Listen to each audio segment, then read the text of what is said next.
ना बहन जी आने वाली है, नहीं तथागत बुद्ध आने वाले हैं। वो सब बदलाव आप ही के अंदर छुपा है। जब तक आप गलत का विरोध करना नहीं सीखेंगे, जब तक आपके साथ इस तरीका का बर्ताव 75,000 करोड़ साल हो जाए इस देश में, तब तक आपको इसी नाम से पुकारते रहेंगे।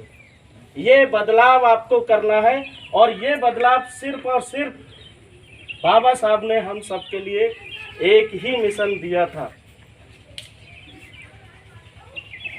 मैंने अपने परिवार के बच्चों तक को बलिदान कर दिया, उनको नहीं पढ़ा पाया मैं चाहता तो एक बड़े पोस्ट पे जाके ऐशो आराम की जिंदगी जी सकता था, और मैं चाहता तो इस देश में मेरे पास इस देश का शासक बनने का ऑफर तक आया।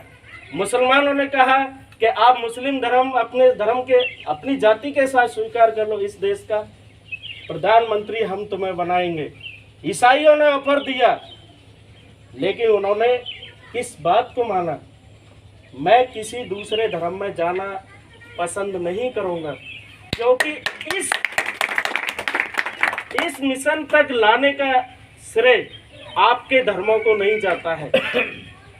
यहाँ तक इस समाज को सुरक्षित सदियों से आंधी तूफान की तरह मकान जैसे झेलता आता है आंधी तूफान की लपटों को, वैसे ही ये समाज हिंदू धर्म की सदियों की अंधविश्वास, पाखंडवाद, जातिवाद से निकाल के लेके आए थे हमारे तथागत बुद्ध, और उन्होंने गांव-गांव में गली गली में जाकर इस देश में समता, स्वतंत्रता, बंधुत्व का सपना देखा था, और ये पूरा भी हुआ इस देश में।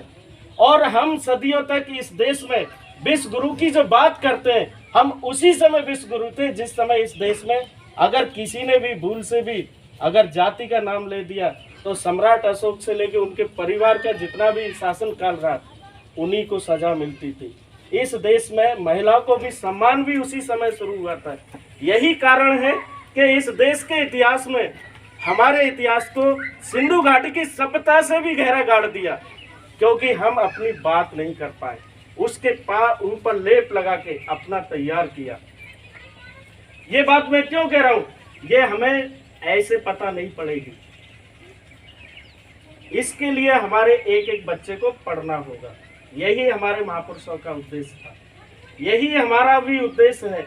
यदि आज हम आपके बीच में 4 लोग यदि 2 गाड़ी लेके आए, तो मैं ये देखना चाहता हूँ आने वाली 10 साल में इस घर में घर घर पे आपके क्यों नहीं गाड़ी हो।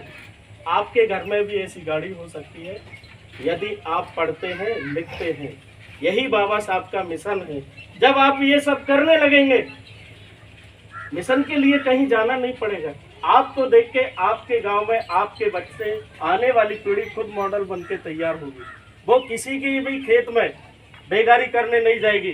वो कहेगा कि मैं बेगारी से बेहतर ये समझूंगा कि शहर में यदि मैं एक दिन में रिक्शा चला के रात में पढ़ सकता हूँ और मैं बाबा साहब के मिशन को पूरा कर सकता हूँ। ऐसे बच्चे आज हजारों में इस तरीका का संघर्ष करके अच्छी पोस्टों पर बैठे,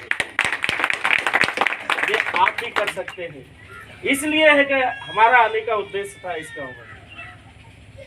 यदि इस गांव में अगर आप ये बदलाव चाहते हैं तो ये इसके लिए आज से कमर कस लीजिएगा। और रही बात, आप 2 चीजें देख रहे हैं अपने गांव में, कहीं भी शक्ति के बोला जाता है, छोटा मोटा शब्द नहीं है, छोटा मोटा शब्द नहीं है। ये प्रतीक है शिक्षित व्यक्तियों का, अशिक्षित व्यक्तियों का नहीं है। इसलिए जय भीम तो बोलना समाज को पड़ेगा। जब हमारी जय भीम विचारधारा में अगर हम एक सूत्र में बंधे हैं, तभी तो दूसरे आएंगे। शिक्षित करने का प्रतीक है जय भीम, शिक्षित करने का प्रतीक है। यदि मैंने आपसे जय भीम की तो मैं आपके गांव में आया, मुझे नहीं पता नक्शे में मैंने कभी देखा भी ये कि आपका गांव का, कभी सुना भी नहीं, कल्पना भी नहीं। ये कल्पना जय भीम ने पूरी की है।